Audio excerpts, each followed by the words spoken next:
Seems like HDR is everywhere right now. High-end gaming displays have it, high-end TVs like OLEDs have it, and even home theater projectors now want to tout Dolby Vision and HDR10+. And if you're a gamer or a 3D artist, you may have caught wind that we even use HDR images to light things in 3D space, as you can see reflected in Suzanne here in Blender. HDR, as it were. What's a H? So how would you make a high dynamic range image of your own? Even today's excellent cameras struggle getting tonal detail on both ends of the exposure spectrum. Darker images, cameras struggle to get full shadow detail. Brighter images, they struggle to get full highlight detail. And there are certain situations like bright midday sunlight, full-on sunlight, where it can actually fail to get detail at both ends at the same time. So the solution is pretty simple. Let's combine exposures to get the best of all worlds in one image. Let's make this more concrete by looking at some real shots. This is the famous rotunda at the West Baden Springs Hotel in Indiana.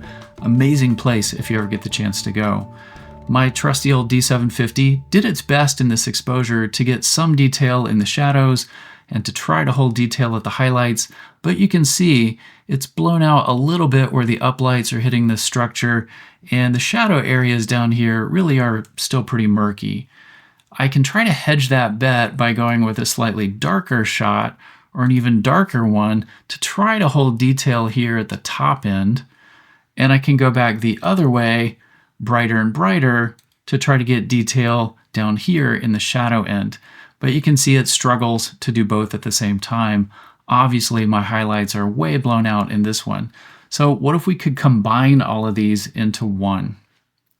That set is called an exposure bracket, and in my case, I started where the camera wanted to start, considered that the middle, and then I went +1 stop and +2 stops, and also -1 stop and -2 stops. Some people say go at 0 and then +2 and -2. Really, you want to start with at least 3, but with most software, you can use as many as you want and bracket out as far either direction as you want until your computer blows up. Real quick here are some tips for capturing that bracket. To begin with, use a tripod if you have one. That'll keep everything nice and still and aligned, and it'll also help with longer exposures, which they could be pretty long depending on the situation you're shooting in. It can be multiple seconds, way too long for hand holding. If you do have to hand hold, though, most software does a pretty good job at auto-aligning those shots after the fact if that's what you've got. Next up, use a single focus point. Focus once and then switch to manual so that your focus point isn't jumping around potentially to different depths, catching different things at different depths in the shot, keeping them from blending as well as they could. Third thing would be, if you can, shoot in manual or aperture priority, which will allow you to use a single aperture, which will keep your depth of field from growing or shrinking forwards and backwards. And most cameras have auto exposure bracketing, which allow you to set this up beforehand and hit the trigger one time and get all those shots back to back to back in one go. So you have lots of software to choose from for this work. I'm going to compare Affinity, which is free, to Capture One Pro, which is not free, but which is awesome. We'll start with Capture One. First, I need to tell Capture One which shots we're going to work with. I'll select the first one and shift-click the last one to select the entire bracket range, and right-click and pop up to Merge to HDR. This presents us with a remarkably simple little dialog box with just two options. The first one, I think, indicates that Capture One really wants to leave us in their normal workflow, their adjust module, white balance exposure, high dynamic range workflow. Instead of introducing a bunch of tone mapping tools or sliders the way a lot of other software does, we'll see some of that here in a minute in Affinity, Capture One chooses to keep this really simple. It's going to make some educated guesses about what we want here, and we'll still be able to tweak those after the fact here if we need to. It leaves those exposed. Also, auto align is really useful. I did notice that even though I used a mini pod, there was a little bit of a shift between shot 3 and shot 4, so auto align is going to clean that up for us nicely. Those little pixel misalignments. I'll hit merge, and we will wait a second while the computer huffs and puffs to build this multi-merged Mondo file. When it's done, hit show photo, and we get presented with this .dng file, which is an Adobe Digital Negative file. That's a good format to use here. So here's our result. Right away, we can see it's pretty punchy, quite a bit snappier than any of the original ones were. Let's compare it to that medium shot that we started with. Jump back and forth here a time or two. You can see quite a bit brighter, but at the same time, it has harvested some detail for the highlights, opened up the shadows at least a little bit.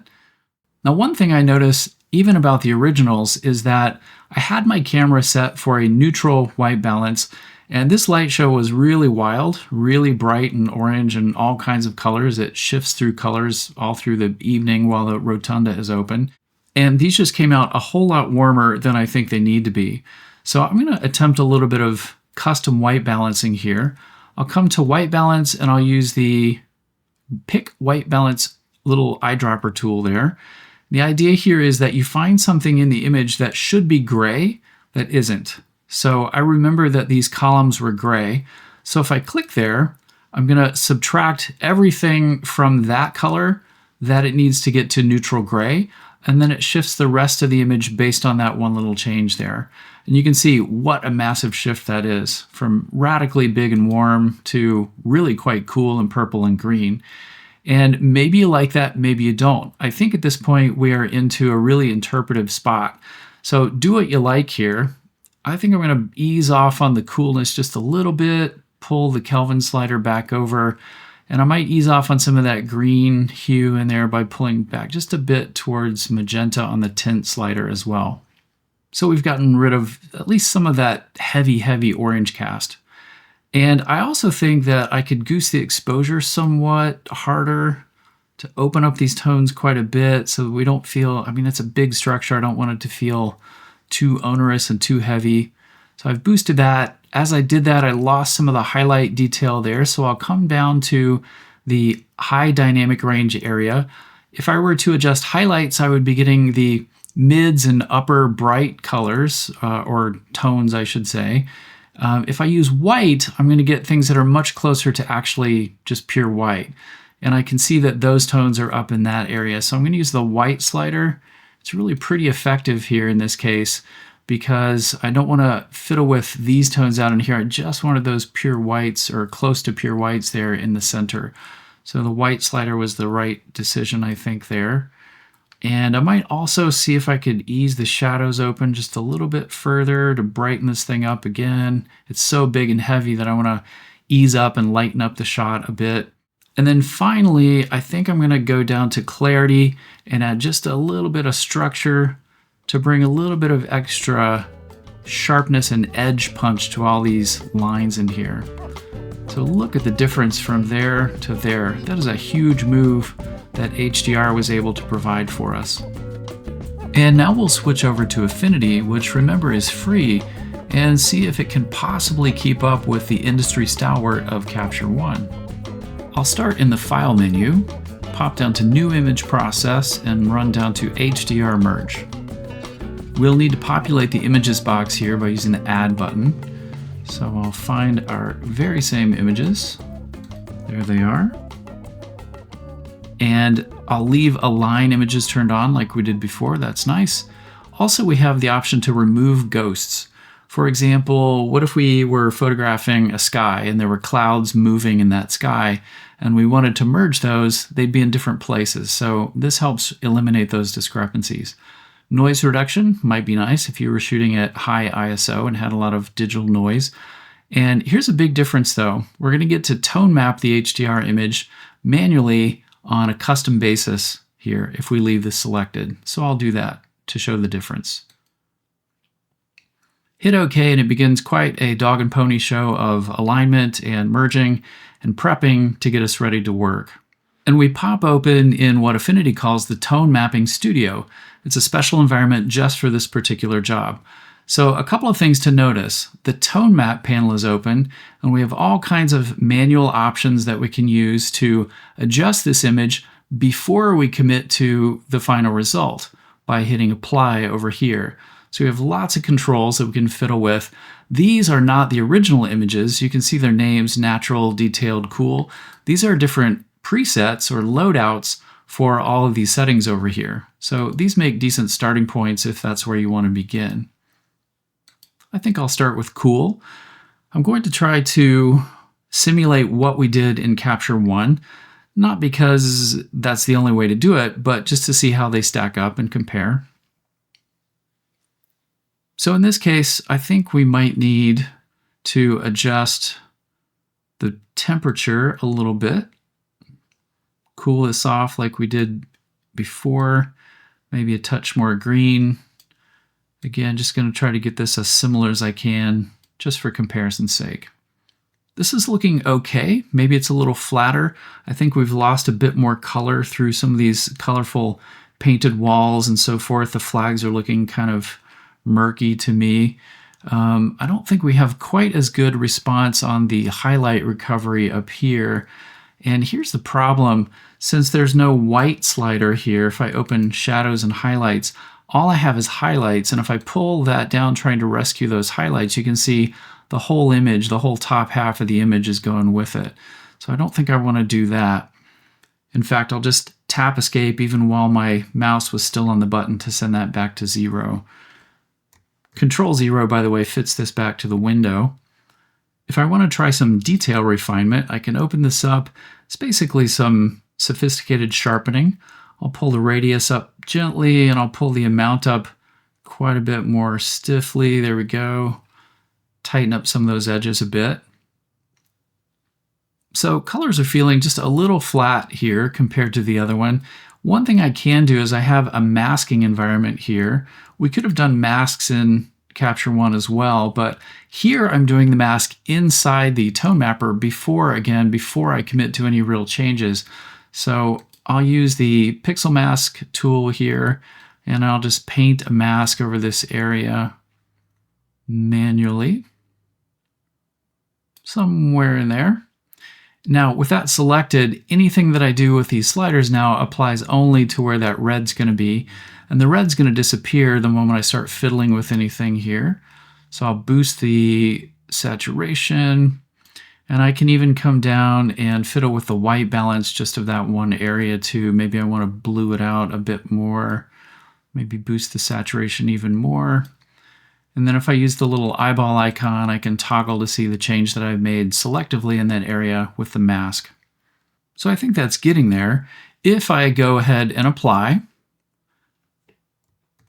Control 0 again to fit that to the window, this is looking okay. Again, I think it's a little flatter.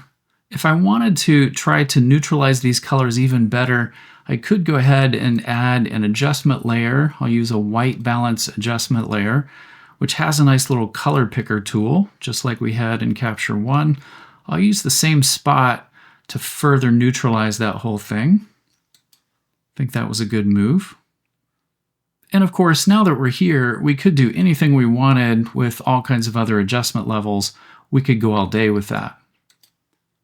So let's compare the results head to head, remembering that overall differences in things like color and exposure and sharpness are probably due more to the way I fiddled with individual sliders than they are any actual differences between Affinity and Capture One. On the other hand, there were some real differences, and I want to point those out too. Here's the image that we just did inside Affinity. I feel this image holds together in a coherent way. All the pieces and parts feel like they're from the same universe in terms of color and tone and the way those things graduate from one to another. This feels believable to me. Even though the colors are wild because of the way the space is lit, I still believe this photo holistically. And here's the one we did in Capture One. In the same way, I feel like this one is cut from whole cloth. Like it's all one piece, it's all believable. Even though the colors are loud, I think that it sells, it works. Here are some close comparisons between the two, though. I felt that Capture One pulled away in the way that it rendered the subtle highlights on these blown out beams up here, and I just could not get those to correct themselves in Affinity, no matter what I tried. And lastly, I also thought that the general photorealism of Capture One was a lot higher than what Affinity was able to produce. No matter what I tried, especially on these walls and columns down here, they just kind of went monochrome. And notice the golds and the greens and the red, white, and blues and all the distinctions here in Capture One. I felt like it really pulled away there. Which one wins? It's probably true that you get what you pay for, and if you remember that you paid 0 for Affinity, and then it does tons and tons and tons of other stuff really, really well, that ain't a bad deal. On the other hand, if you want pinnacle photography performance, I think Capture One's pretty hard to beat. Whatever you decide, good luck, do good work. Right, a H is like that, isn't it?